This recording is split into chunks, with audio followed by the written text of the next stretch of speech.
Hello there, how you doing? It's your girl Cake Karabo. I hope you're good. Anywho, so I have a story to tell, as usual. I've got quite a few stories to tell. This particular story or moral of it is basically, I'm trying to give encouragement to people who appear to have been set back, because really in the kingdom of heaven, all is not always what it seems. To appear to have been set back in life, what's important is that you didn't compromise, girla. You did not compromise, and that's all that matters, because precious in the sight of the Lord is the dying to self of one, the death of his saints. The Lord rejoices in the one who fears him, and the least on earth are the greatest in the kingdom. So I'm going to tell you a story that God has also given me as a dream. Again, like yesterday's story, right, with the doctor, the physician that healed me from a near-death experience. Before, I told you guys that I got a job, right? And how it is that God came through for me. And I'm going to start that job soon.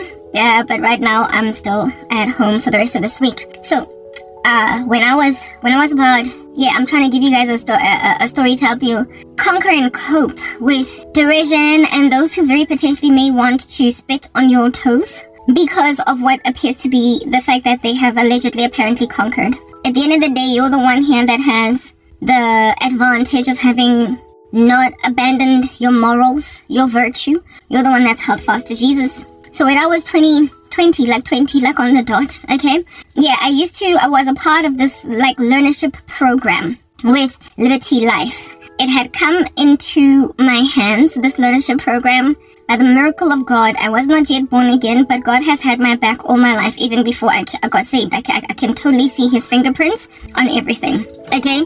Yeah, so he gave me this opportunity because I was on the precipice of suicide before it. I thought my life was over. I was forced to drop out of university because my mom was not paying my fees, and I was unemployed, and here it is that I was just sitting around gathering dust in the kasi, in the ghetto, and I didn't know what to do with myself. And just at the pretty much end of me, boom, Liberty Life was prepared to see me. They were prepared to interview me. They were prepared to give me a shot. We went through the whole process of getting into a learnership program, and now I was a part of it.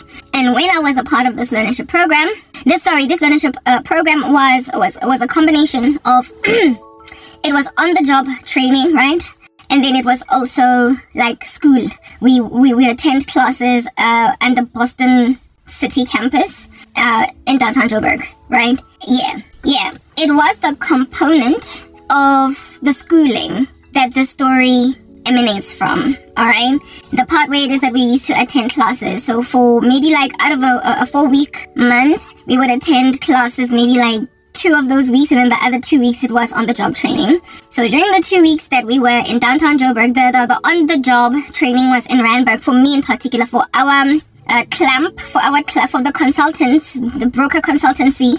That's what I belong to. We used to train up in Randburg in a branch, brokerage, but everybody else was in what do you call this? In Braamfontein, the main head office, but we were in Randburg, okay?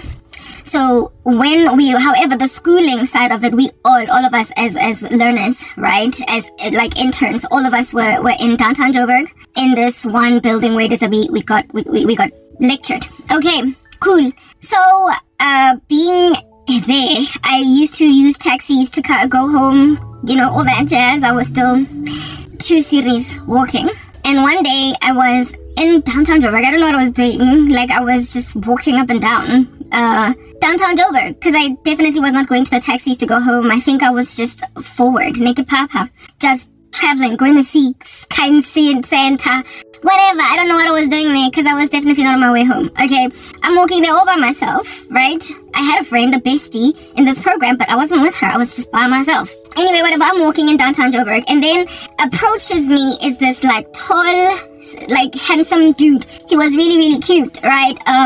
He looked all fashionable. Like I said, at the time I was like 20. He could have been like 24, 25, 20, 24, 25. Anyway, whatever. This dude sees me, and he is obviously a creative. He's obviously just this flamboyant creative. He's the way he's dressed, very eccentric, Anyway, I see this dude, and as a young girl, as a young woman, I think he's cute, but please, like, I'm not trying to, so I'm looking in another direction. This young man then stops me. He's like, hey, and I'm like, whoa, the cute guy likes me. He's actually like this, yeah. So like this dude, he looked actually I don't even know if I can say that he looked colored, because I think he actually was colored, like one of those coloreds that can speak the language, right? They can speak Tswana, they can speak Zulu and whatnot, because maybe they've got like half black parent, half colored parent or something. He was one of those. I never got to know him long enough to understand what his roots are, but he could understand my languages. It's that basic. Okay, could be Zamananes.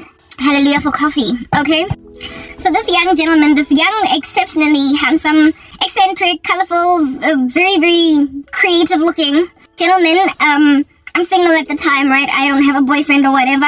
And that was before the days of me shunning recreational dating, because I was not born again. I didn't have any such conviction.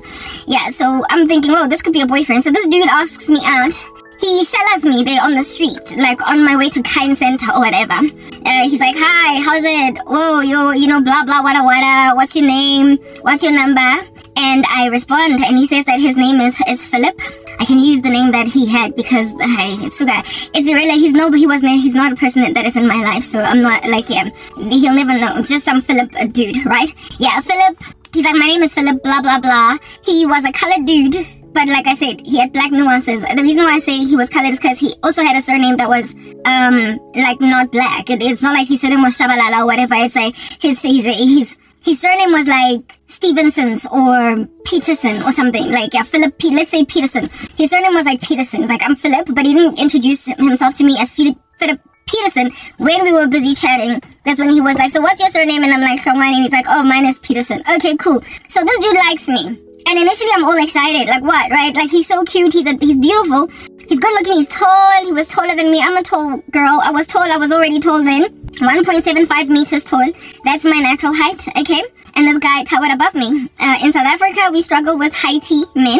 Our guys tend to be short. So I had only ever dated dudes that were either my exact height or shorter. And this dude was like towering above me. So it was a refreshing encounter, because I was gonna have a boyfriend that I looked at like that. I was gonna have a boyfriend that I looked up at, right? Anyway, whatever. So here's this tall, skinny, he was just like I came to learn that he was a fashion designer. Alright, he was a fashion designer, and that's why he was so creative outwardly. His outfits, like, he clearly was a designer. You know how designers dress, right? Yeah, they're very eccentric that way. Yeah, he was a fashion designer, and he was working on his brand. He was working on his line, and he lived right there in downtown Joburg in one of the apartments there, and he had like a seamstress and whatnot, like a home, like a place where these women used to sew stuff, yeah, and whatnot. He would send his designs there, and they would like patch stuff together for him and whatnot. He was a very creative dude, and he was a fashion designer. He had the life of a fashion designer that was on the come up. He was trying to break into the industry and be something big. He was trying to be David Tlale or something. Okay, that's what this dude was on, right? I'm at this stage 20 years old. In and of myself, I love fashion. He liked me because of the way that I was dressed as well. So he imagined that him and I were two peas in a pod. He thought that we looked good together. You know, I was this fashionable young woman, and he was this fashionable young man. And it appeared to be a match made in heaven, at least at first sight. At first sight, it appeared to be a match made in heaven until it became a match from the abyss. So here it is that this young gentleman pursues me. I give him my number, okay, and then he calls me immediately. So I'm really grateful for that, because, you know, dudes sometimes be out just taking your number and they don't call. So this guy calls me the same evening, and on the phone, that's when I was just like, what is going on over here? Like, what in the world is happening over here? What is this thing? Okay, he calls me, right? This cute designer guy. The conversation is just so laced with sexual innuendo. It was literally ridiculous, out of my mind. Like, I was not born again at the time. I did not have any conviction of sexual sin, but I had never been that, like, sexual innuendo communicated with by a guy. I'd never had a dude use so many sexual analogies in the way that he speaks. Like, in his metaphors, like, everything that came out of his mouth was just sexual.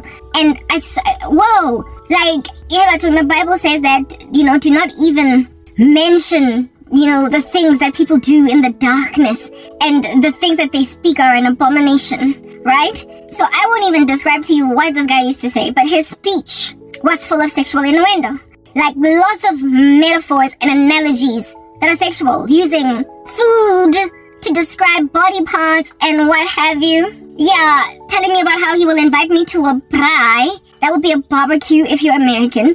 He will invite me to a braai and I will bring ABC and he will bring, yeah, DEF, okay? Like I said, I don't even want to mention what this dude would say, but he had a lot of sexual innuendo, essentially, you know, bringing meat to the braai that looks like certain body parts. You get my, yeah, this dude. I remember at the time I was staying with my uncle's family, my cousins and whatnot, because I was just newly in that learnership program and my mom was in KZN. And so my little cousin was there with me. When he called me in the evening, I was sitting next to her at home and I was like, chick, like, look at this dude. Like, remember that dude that I told you about that I met? Yeah, whoa, like, look at his SMSs. I say to my cousin, at the time my cousin was in high school, right? She was like in maybe grade 11 or matric at NSA. Yeah, but we got really tight because during that time I was closer to her than her older sister, who used to be my rather bestie, but I got rather tighter, closer to her sister during that time for the fact that my cousin started acting funny towards me, the other one, right? So I got close with the sister who was 4 years younger than me. And so I'm sitting next to her and I'm like, cheeky, like, look at this dude, like, the one that I met earlier, and like, look at what he's sending me via SMS, like we spoke on the phone. And then he would also send me text messages. And like that relationship was over before it started. We get that I was in the world. I did not love God. But goodness, like, not everybody is just super crazy crass in the world. You know, there are people that just like don't enjoy coarse jesting and dirty talk. Like, yeah, I was never that girl. Like, yeah, I might have been just 20, but like, no, that was not me. So this dude was talking like this, and when I showed my cousin, she cracked up. She laughed. It was a joke to her, but to me it was like, lo muntu lona is potential boyfriend. Like, hey, how am I gonna be with a guy? Anyway, so I showed my cousin, and I tell myself that maybe I could save him. So he's cute. All of a sudden was peeling off his face or melting off his face like ice cream. His fashion sense, all these things that I liked about him were just peeling off him. They were coming off. Like, all his beauty was just fading because of all of this way in which he was talking to me. And I didn't even know how to deal with it. It's like, dude, this is our first conversation. Why are you talking to me like that? Like, what is wrong with you? Anyway, whatever. So, however, I said it out. You know, I used to be kind of desperate to be in a relationship back in the day. Like, being single was just not something I was trying to do. So I was like, hey, let's give this a shot, because he's fashionable, he's cool, plus he's a fashion designer. Like, well, yeah, cars are this thing that I'm in. So I'm staying. It didn't last though. Like, proper, it got to a point where I just broke my top. Like, I blew a top. I got over it. Like, I realized that it doesn't have to be this bad. Like, it really doesn't. Anyway, whatever. So that's the first conversation that we had. Then we start meeting up, like, after my lectures, my classes in downtown Joburg. And then the thing that made me stick around for maybe, like, I was with that guy maybe like 2 months. The thing that made me stick around with him was the fact that our first sort of kind of date, I found it kind of romantic. Like, he took me, first and foremost, before we had anything to eat, he introduced me to the seamstress ladies, like the women who make his outfits, sorry, who sew for him. The women who, if somebody puts in an order with him, the mamas that sewed his garments, the mamas that sewed his garments, he introduced me to them in such a sweet way. Remember I told you guys that he was colored? And to a certain extent, he even had a colored speaking accent. But like, he could speak the languages, and very well. Zulu Sahaha was like perfect, okay? And he took me to this building where there were these women who sewed, right? They were in this room full of sewing machines, and there were older ladies like grandmama age, you know? And when he walked in there, they were like, oh, hello, Mtanam, you know, like, hello, my son, whatnot. They all loved him so much. And I was all shy there, and he brought me along with, you know? And then the way that he introduced me to these ladies was so sweet. It was not the rude dude that I was on the phone with the crass, coarse jesting and the sexual innuendo. He was like, well, mama, this is meet umuntu, like in Zulu, right? meat. I'm not really, I'm more Botswana than I am Zulu, but he was like, meat, something very sweet that described me. Like the woman in my life, intombi enhle ngithandayo. Ngifuna ukuthi nimazi ngoba she's gonna be coming here a lot with me. You know, he introduced me like, meet my beautiful girl. You're gonna be seeing a lot more of her. Y'all know that I'm not, you know, I've been single for a while, and this here's my lady. I want you guys to know her, like get used to her. And it was so, it just melted my heart so much. And these mamas were like, oh, mtanam, oh, makote wethu lona, sisi unjani, no mina ngikuthi newa, mina ngikuthi, yeah. So they were like, hi, how are you? My daughter, oh, you're so pretty, you're so beautiful, I'm Dineo, I'm Mama Zintle, I am Mama this and Mama that. So I just was introduced as this like basic, it's almost as though this dude was introducing his bride to the women who raised him, you know, and it gave so much future to me. It was so touching, and it made me realize that this dude is not just trying to hit that, you know. It made me see that he's not just trying to hit it and quit it, because he took me somewhere that meant something to him. He took me somewhere that meant something to him. He really did like me. He really did. I don't even know why he fell for me so quickly, but he did. Okay, and that trip to the mama's place where these ladies who sew garments for him, yeah, when he took me there on our first date, like that was our first date. Like we eventually, like we got some food. I think we went to a pizza joint, Debonesco Kind Center, there in downtown Joburg. But before we went to go eat, he took me to his mama's, and it meant so much to me. It meant so very much to me. Anyway, whatever. So this dude was, you know, when somebody's like half and half, man, like I don't know, like he was right but wrong. Like, yeah, this guy was the perfect guy, but he was also just the worst. Like he was right and wrong. Like a volcano mixed with a still quiet lake. He was an earthquake right next to a breezy day. Like he was just a combination of two diametric extremes, one of the extremes of which was just unacceptable to me. It was just unacceptable, while the other extreme was like, whoa, where am I gonna find something like this? Like this is accurate. Like the top of that, he's so cute. Like can you imagine the babies? He was this beautiful looking man. And he was taller than me, something that was rare for me to find. And on top of that, he had to introduce me to his village mamas. Like what, you know? Here it is that I'm sticking around with this dude because, like I said, the other extreme of him is like totally wonderful. Alright? And the other section, I didn't even know how to deal with that. I didn't even tell myself that I was going to talk to him about it. Like, awesome, babe, you know, it would be really wonderful if you did not talk to me like I was a piece of pizza, like we just had a debonaise. Like, stop. I didn't know how to raise it. I was still so young. And you know when you're young sometimes and you're impressionable? Well, all these rubbish, nonsense demeanors and endeavors that a boy can throw at you just for the sake of being in a relationship and in love, sometimes you just take blows in your stride. You just take them. You just take them even though you wince. When somebody's like, you know, you wince when they speak stuff. Man, we saying, what did those guys say? You twitch, but you just take it because you're young. You know, it was before the days of, babe, let's sit down and talk. Before the days of, I didn't appreciate the way that you spoke to me. It was in the time when you were still out here, relationships, so I sat in there a little longer than I was supposed to. So that situation kept me lingering around a little bit longer. But then he started to give Michael Ealy vibes, and it was cray-cray. And by Michael Ealy, I mean Michael Ealy in The Perfect Guy. Like, he started to like do some pretty possessive stalky stuff. Like, yo, this dude, like, whoa, scary. Yeah, so the conversations never stopped being sexual, and it was still very troubling to me. I started to find him, like, yeah, he was cute and everything, but the personality was just not giving. And so I was really deeply considering breaking up with him. I would tell my girl at the learnership, because I told you guys that I had like a bestie chick that I used to hang out with at the learnership program. I was like, I met this dude, cute, Dumarayo.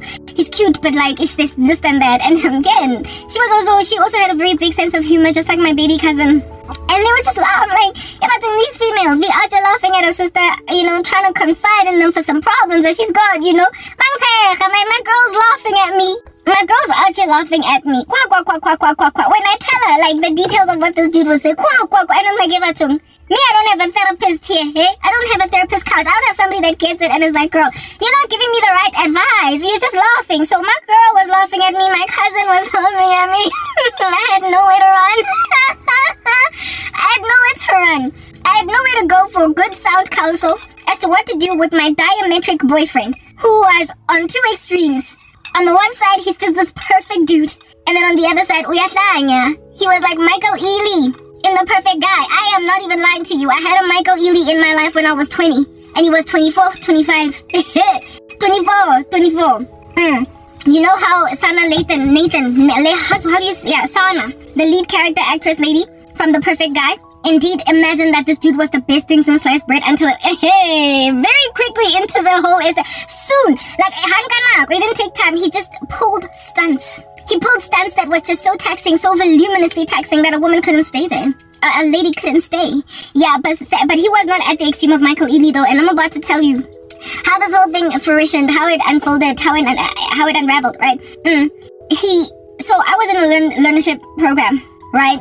And we used to attend classes with all of the other kids there. And this dude, he was giving eerie, alright? Like, nobody was able to, none of us. Where it is that we used to take classes, we would go, there was this building where we would take either stairs or a lift to a level.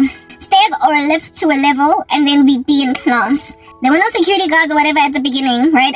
Downstairs, I guess I didn't find a need for security guards. But there is literally not even a single student, a single learner that had somebody just rock up. It's like, think about it at varsity, right?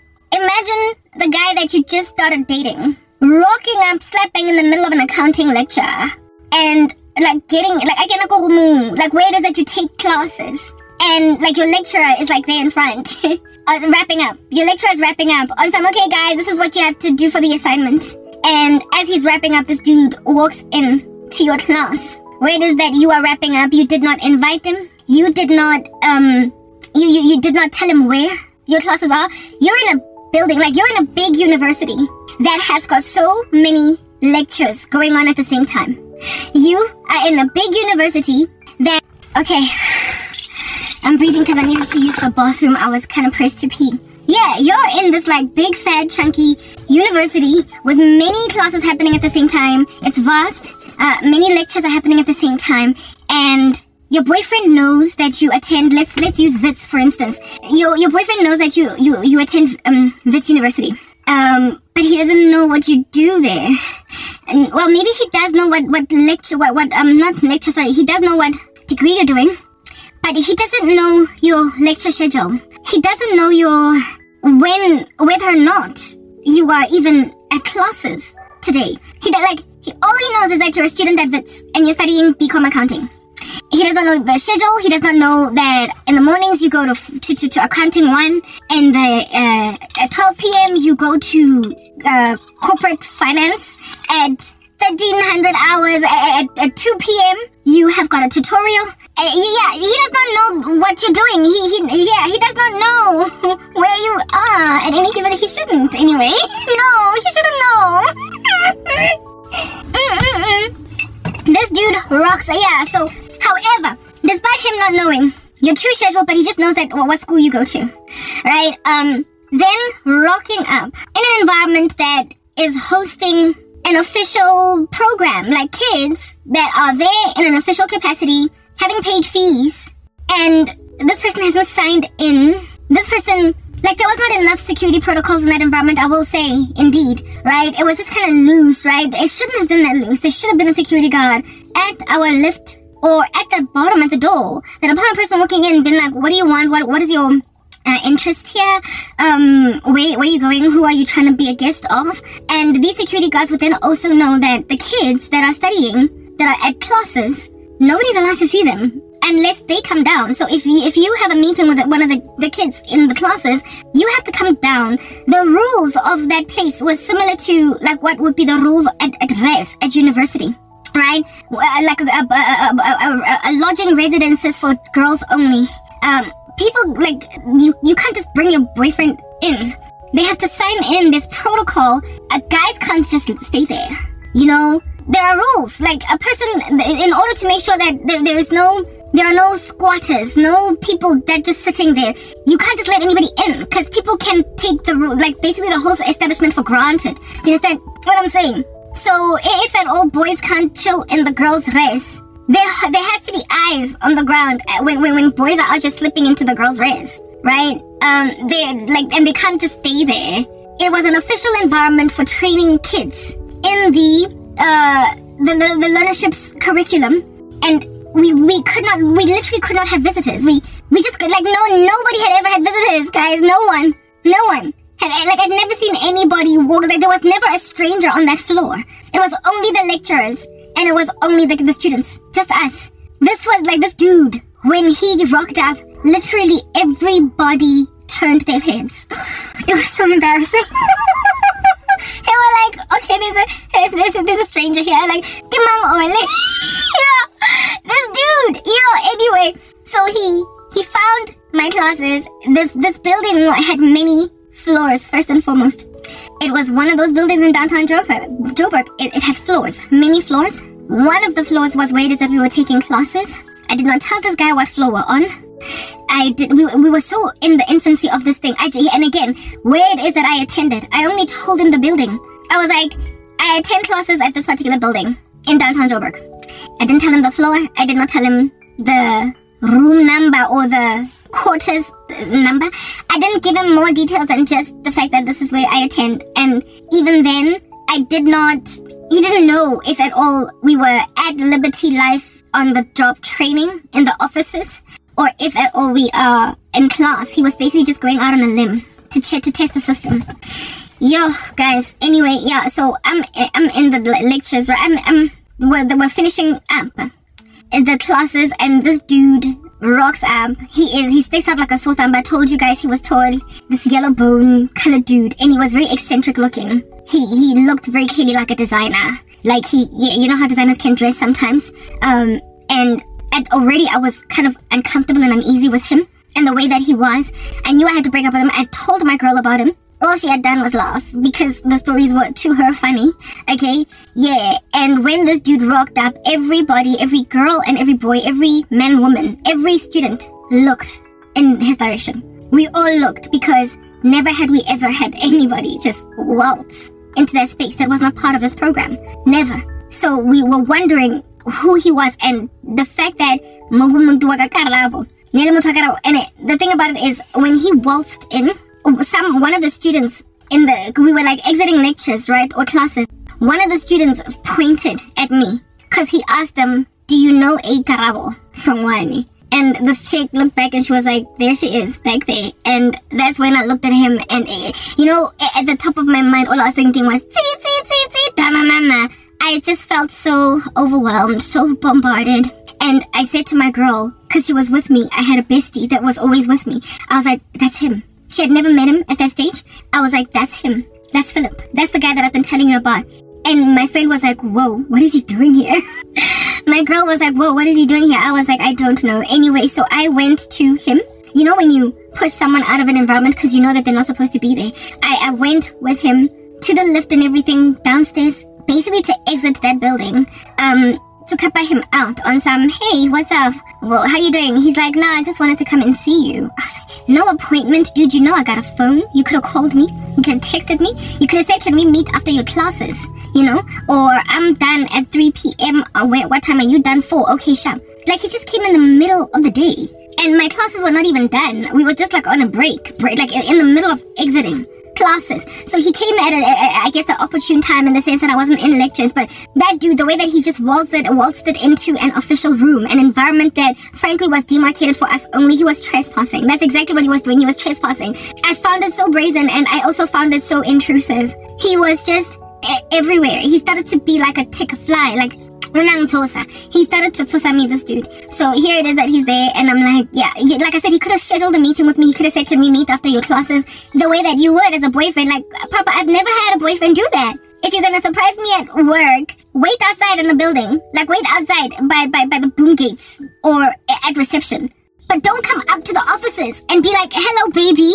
That's like what that dude did. It would be like your husband surprising you at your desk. at work, without organizing with your colleagues, nothing, no one in the, just this vagrant stranger that doesn't have an access card, that is not within an official capacity to be there. They're being there nonetheless. It's like, where was security? Where are the rules? Like, I was just not safe. And this, yeah, it is exactly just like a man, a husband, making a decision to surprise his wife got their skin without making arrangements with the boss, security downstairs, somehow slipping past security, and just the next thing is like, boo, baby, here, I'm here. Tapping on your shoulder, you hear that's your husband's voice, and you're like, babe, how did you get in? This is a building, a working office, premises, people use access cards here, and the dude is like, I just wanted to surprise you. Guys, I mean, like, stalker.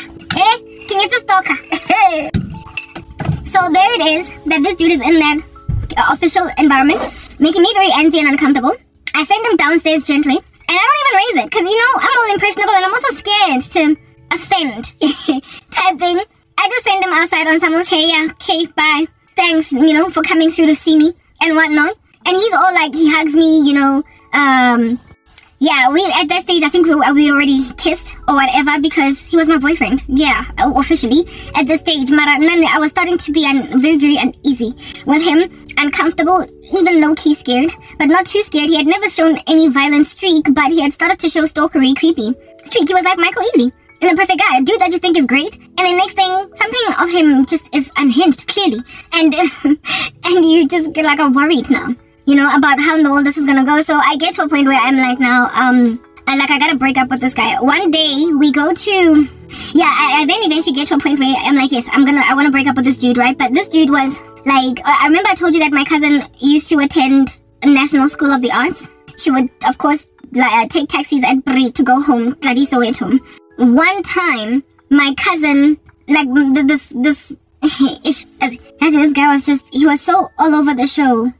Yeah, man, he was, man, not so, anyway, whatever. My cousin, I bumped into my cousin. We lived in the same house, right? But I bumped into her that day. I went home early, and then I saw my cousin at Bri. And I was like, hey, Kazi, what's up? Oh, you're coming home. Okay, I can get a taxi.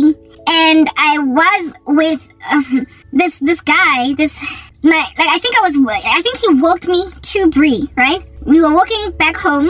We were walking to the taxi rank. He walked me to Bri. And then I bump into my cousin. And I'm like, hey, Kazi. And then I'm like, oh, Philip, that's my cousin, you know? Let's say her name was Mina. I'm like, this is my cousin Mina. Mina, this is Philip, you know, I've been telling you about him. This is my boyfriend, Philip. And my cousin's like, hi, nice to meet you. Yeah, what a fish face, whatnot. My cousin and I get in the taxi. Right, we're gonna taxi. We get packed up like sardines. And we are about to go home. And I'm thinking that as soon as we get in the taxi, right, that this guy's gonna leave type setup thing. My cousin and I get in, we sit at the back, go window, right, close to the window. Like, I'm on the very far end of the window, and my cousin's next to me at the back of this taxi. And this dude, I'm thinking he's gone now. I'm talking with my cousin, so, okay, no, that's the guy, cuz I say to my cousin, how was school? Wada, that's the guy. Yeah, you see that dude, yeah, not only. And my cousin is like, yeah, I do agree, he's really cute. But his SMSs, so what are you gonna do? And I'm actually chatting with my cousin about how it is that I'm already sure, I think I'm gonna break up with him because he's not giving. The other day he just came to school in Jevela and like waltzed it in, and it just was so embarrassing, and I didn't even know how he found out what floor I was at. He must have asked students at the downstairs, like on some, do you know Karabo? And they told him, I don't know, but he just, yeah, I give my cousin all these weird little things that this guy's doing, all these horror stories of this boyfriend, coupled with the fact that he's just completely inappropriate in the way that he talks to me, right? Anyway, whatever. I'm chatting with my cousin at the back of this taxi. The next thing, this dude is like, he is like, go. And my cousin and I look to the left, to the right, and he's standing right there. He's standing outside of the taxi at the window, so he can chat with me all the way up until the taxi leaves. Look, some people might find that romantic. This dude being on some, baby, I want to hold your hand until the taxi leaves. Like, I don't want to miss you. I want to savor every last moment. If maybe he was normal, I might have found that kind of endearing. I don't know, but at this stage I was really I found him creepy. at this stage. His sexual innuendo, the fact that he just rocked up at places that I didn't expect him. This dude was an obsessive. He was a too-mucher. He was a too-mucher. A too-mucher. One of those, like he was just a too-mucher. Just the fact that on our first date, before we even went to go and get pizza, he introduced me to essentially what would be the tantamount of his family. I found it romantic, but then now that I think back, I realized that he loved too much. He was too extreme. I don't know if I was his only victim of this nature, but he just went in hard and fast and immediately. Based on what, I don't know. But he was already very possessive of me, and he was already just acting in ways that, well, it was just too much too soon. I don't know. So maybe that might have been adorable. And not only was this guy moving at that pace, and women love commitment, you know, women love it when guys want to make them serious, baskadlala and whatnot, but this dude was not just trying to commit real quick, real fast and make me something very serious very early. He was also sexually perverse, like in the worst way. He was sexually perverse in a way that a 20-year-old girl, a 20-year-old woman, should not be too uncomfortable with, because she's already generally just encircled by crazy, sexually aroused boys. Like at that stage, at that age, it's not long ago since you were in high school. It's not long ago since you were on campus at university. You were also, even on this leadership program, encircled by a whole bunch of young hormonal men, you know, that every so often drop sexual innuendo bombs in your face. Guys that think with nothing but their nether regions are always encircling you when you're 20. You know what I mean? So, for a 20-year-old, I should have, I guess, foreseen some kind of element of a perverseness in a young man, because banjalo, but not at that level. I'd never seen anything like that. I'd never, except for one time at Wits, actually, when I was a student at Wits. But I told you that I had to drop out of school because my mom wasn't paying my fees. In my first year, I had a stalker on campus. This one dude that he was literally too intelligent for that rubbish, because he was studying some hectic mathematical degree, you know. He was one of those East Campus people that were chilling in those mathematical sections of Wits waiters that they teach actuarial science and whatnot. He was a mathematics student. So for the level of intelligence that was going on, I was like, yo, dude, you're probably especially dangerous because you're so smart. Okay, I had a little bit of a Michael Eady pursue me, and it got to a point where I was scared now for my life at Wits. This dude would I'd be walking from perhaps like West Campus through the Matrix to East Campus, trying to go home on the side of Liberty Life. I think they call it the Yale Road, so I can go to Brie. Yeah, to take taxis home. And this dude, it's like he memorized my schedule, my timetable, like clockwork. He memorized it, and every day I would find him waiting for me. Go to the Matrix, like literally. He would be sitting sometimes by himself at the Matrix, knowing that at a certain time every day I use that route, passing through the Matrix, to go and exit school through the gate La Liberty Life. I had to change the course of direction of how it is that I go to school, and I also ended up threatening him with the dean of his school that he is out here sexually harassing me on campus, and that's the only thing that actually stopped all this nonsense from happening, coupled with the fact that I actually actively used to avoid him. Now I started taking long dry, for crying out loud. That was the shortest route to get home. I started now using the exit on the side, Senate House, and it was just longer, like the exit that is on that road that, you know, that road, man, it's not quite Senate House, but just before Senate House, like before where it is that the buses pass this, another exit of that nature. I started using that to avoid him, because I didn't even want to go past the Great Hall. This dude was scoping me out almost like with binoculars, so I did not want to be found anywhere in those open areas like the library lawns. I didn't want to be seen at the library lawns. I didn't want to be seen by Senate House, by the Great Hall, by the Matrix. So I had to strategically take a route where it is that, like, almost like from West Campus, right, that big bridge, go over the bridge, and instead of going right on ahead to Senate House, to the Great Hall, if it all, you know, Wits, you would understand what I'm saying, I would then detour and take that exit, di Basi. You know, the one where there's a bus stop just outside? Yeah. I forgot what that road is, man. I forgot the name of it. I would use that exit, and it was longer and unsafe. I prefer to walk most of my time inside campus, and then spend the least amount of my time out there in the wilderness on Johannesburg streets in Braamfontein, but this dude made me walk in the streets of Johannesburg for longer than I would appreciate and take a route that was longer than absolutely necessary. That was the most optimal route for me to take to go home, but I had to avoid the Great Hall. I had to avoid Senate House. No, not Senate House per se, but I would exit that Senate House would also have been relatively decent. In terms of distance, but I had to avoid Great Hall. I had to avoid the library lawns. I had to avoid the Matrix. I had to avoid, yeah. Because of this little bugger. This dude started following me one time when I was back from lectures going home. And he followed me all the way from the Matrix. That's where where he first saw me. And he walked all the way with me to the gate. Right? He never ever exited campus. I think it's because he actually lived on campus. Right? And the way that this dude pursued me was by telling me all the things that he would do to my body. I had never been spoken to like that by a man before. I was only 18, 19 years old, and yet, despite at that age generally being encircled by very perverted little boys, I'd never had anybody speak to me like that. I'd never had any little boy shell at me like that. I'd never had any dude, not even some of my most playing boyfriends that I had at that date, were that sexually crass. I'd never had that. It's a different kind of man, y'all. It takes a different kind of human being to be that perverted. It's not, they don't make them all the same. That's what I'm getting at. Even though young hormonal boys have breaks, guys. Even the young hormonal teenage boys that think trash 24 hours a day at least have a gauze here on their mouth. Something that prevents them from just blurting out certain obscenities. What is going on in their brains, their very hormonal bodies, does not come out normal. They bridle their tongues. I was encircled by those who at least bridled their tongues even though I knew what they were thinking. Because, little boys tend to be generally kind of perverted. What have you. I had never been in the company of any young man that pursued me with sex. What makes you think, first and foremost, that I'm not a virgin? After all, I'm at university. I'm young enough to potentially be one. And secondly, where do you come from?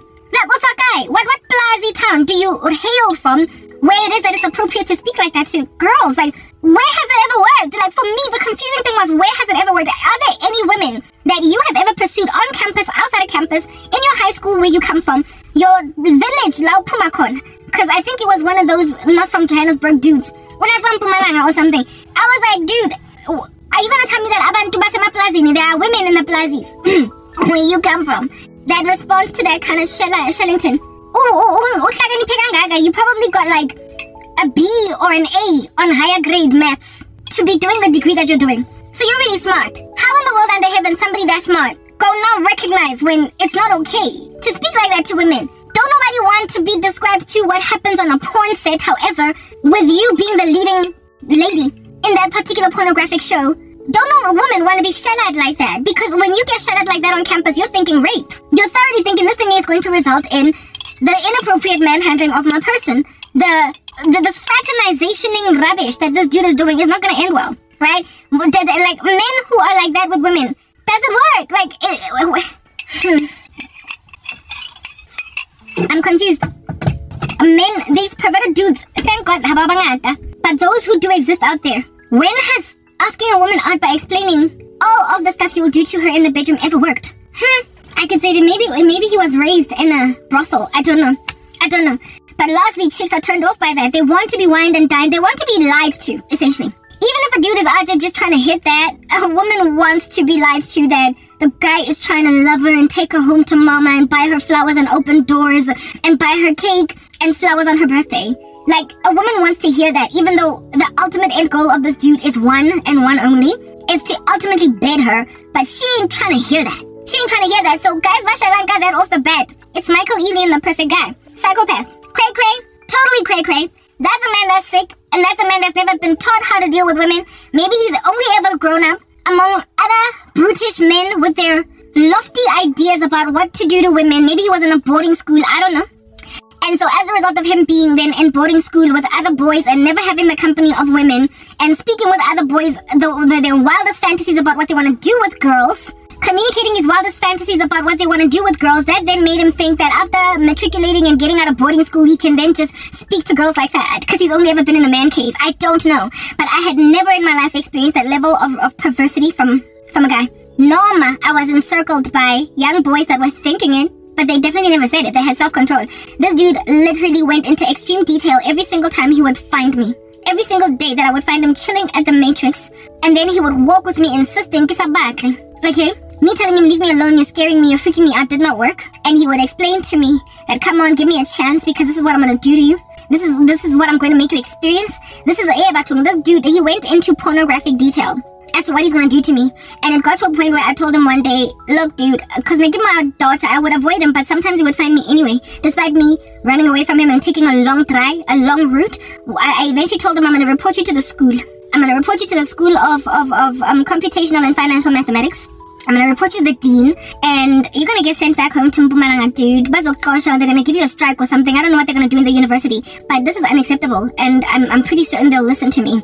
Okay? I'm going to tell them that one of your students out here, this is what he looks like, this is his student number. Yeah, please, he's harassing me on campus, and they're going to listen to me.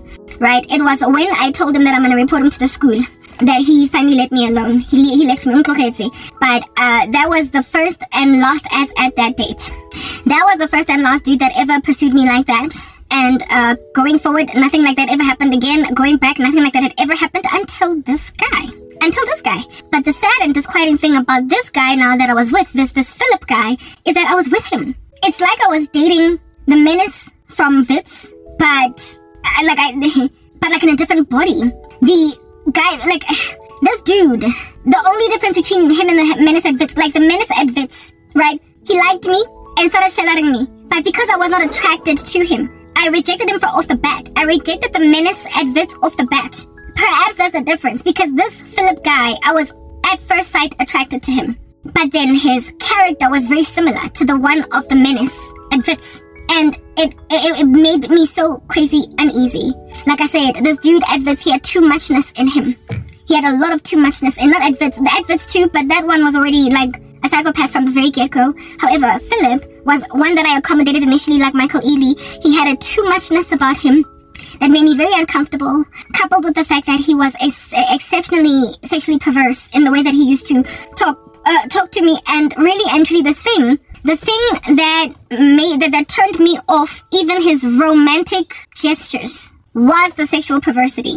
It was the sexual innuendo. It was the fact that he just could not stop talking to me like I was a piece of meat on a plate. That was problematic. That was excruciatingly problematic. And I wanted out as a result of it. But if this dude did not wear any of that character, like if he did not speak like that, I very potentially might have just thought that this is romantic. I very potentially might have, like, his too muchness would not have been too much of a red flag for me if he wasn't so sexually perverse. If he didn't speak such like so, though that the red flag of the sexual perversity rescued me from the potential of being with an obsessive, possessive boyfriend, that if he was left to basically thrive and fester in a relationship with me for any amount of time, I might have actually ended up dead at that guy's hands. I'm grateful that he was at least a pervert, because the perversity is what made me get out. If he was not like that on the tongue, I would have been in a relationship with a dude that I would have thought is just really loving and really attentive, only for him to continuously just do really creepy things. That if at all I had lingered in the relationship with him, it would have created an even stronger or deeper possessiveness that could have landed me in hot water. Do you understand? So here it is that I'm with my cousin in the taxi, and this dude is like, knocks on the taxi window. We look we look right, and we see his face just there. And my cousin is like, yo. Anyway, I open the window and I'm like, what's up? Is there something that you still want? Is there something that you still need? Seeing as we're leaving. And he's like, no, I just wanted to be here with you all the way up until the taxi is full and all the way up until the taxi goes. And like I said, if my boyfriend had done that, like if he had done that, if he wasn't a pervert that I was already wary of, if he had, I would have thought it was romantic. That's what I'm getting at. Oh, he wants to be with me all the way until the taxi leaves because we're so in love. But it felt Michael Ealy-ish. It felt stalkery. It felt too much. It felt, okay, so I'm gonna get it, like, what? Is this dude gonna rock up now at the offices in Randburg, where it is that I'm an intern too? Where it is that I am, getting on the job training? Is he gonna come there too? Is he gonna come there too? Is he gonna come to my capoeira classes? Is he gonna, where is he gonna rock up next time? Is he going to find his way to Kadi, where I live? And on one day just surprise me, like, yeah, anyway, he knocks on the window and he says that he wants to just wait until the taxi goes. He says he wants to wait until the taxi goes, and I'm like, oh, okay. Thankfully, the taxi fills up really quickly, and I'm like, goodbye, whatnot. And my cousin is like, okay, well, interesting, you know, very interesting activity over there with your boyfriend. I was like, that's him, like, that's the guy, that's the one. And my cousin was like, okay, like, it's like she didn't know how to make of what just happened to Windong. Mara, remember, I remembered that this dude just surprised me at school. And here it is that he's knocking on a window, and I thought he was gone. Goodbye. Next thing he rocks up, Coco. And I see him on the window. Yeah, such activity as this. I eventually make a decision that, okay, I can't be with this guy because it's very grieving to talk with him on the phone because he's very sexually crass. Text messages are just too much. I can't deal. I can't take it. So I organize a meeting with him. I'm like, okay, I'm going to break up with this guy. I can't be with him. And I'm going to award him the courtesy of breaking up with him in person because I had a history of breaking up with boyfriends over text. And I was counseled and told by friends that, girl, you don't do that. So I was like, okay, I'm going to meet this guy. I am going to meet him and I am going to text. I'm going to meet him. Yeah, no, before then, this guy, ooh. Remember, he was a fashion designer, so he gave me a gift, right? This gift was, I forgot what it was, okay? I forgot what this present was. I can't tell you exactly, and I don't want, like, to add details and just to compromise or improv, but it was something that, like, again, it would have been sweet if at all this guy was not already kind of eerie, right? But it was something that had to do with his design work. It was like a creative present, a creative gift. What was that thing that he gave me? It was a creative gift. Like, yeah, it was a creative gift. It was made of leather and, like, I think some poetry or something. Something that would have been okay if he was not all these other eerie things. But do you know what was the thing that was a massive turnoff? This thing that he made with his own hands, and it was really beautiful. He clobbered it. He plastered it with his perfume, his cologne. He smeared it, like drenched it in his perfume. Ish, guys. Yo, he like, actually, I could just see him going such that when he gave me that gift, he told me when we were there, right, go downtown to a thing, he was like, smell it. It smells like me, so that every time you open it, you can always think of me. And I was like, and guys, Yazzie, the scent of that thing, I could even smell it. The smell of that leather, like, gift that he gave me, it was a beautiful work of art. I'm not gonna lie, alright? I could, like I said, I could pick up that smell before he even said smell it, because it, like, the moment he just took it out, I could smell it. He had a scent, a particular scent, that, I was aware of. I didn't have a problem with the way that he sent his signature cologne, perfume, whatever you want to call it. I was cool with it, but then when he gave me a gift sprinkled with his scent, I was like, oh, is this guy like an animal in the wilderness out here marking his territory with his pheromones?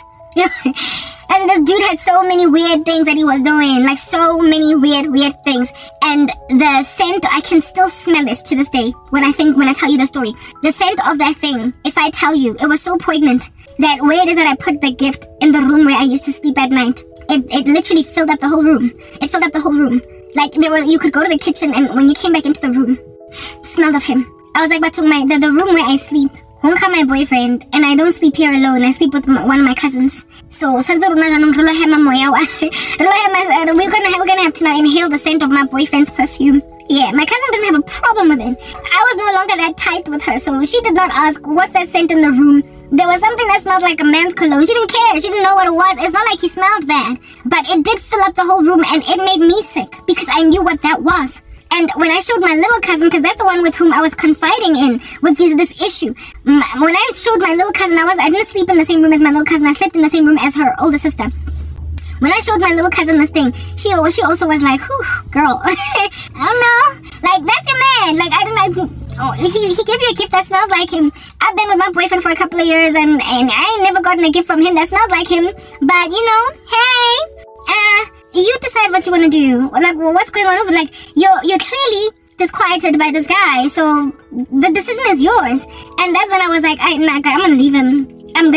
I can't, this is too much. So he gave me this thing that smells like him. and it lingered in the room for like however long. It was on my person. It was a gift that he gave me, and I kept it, right?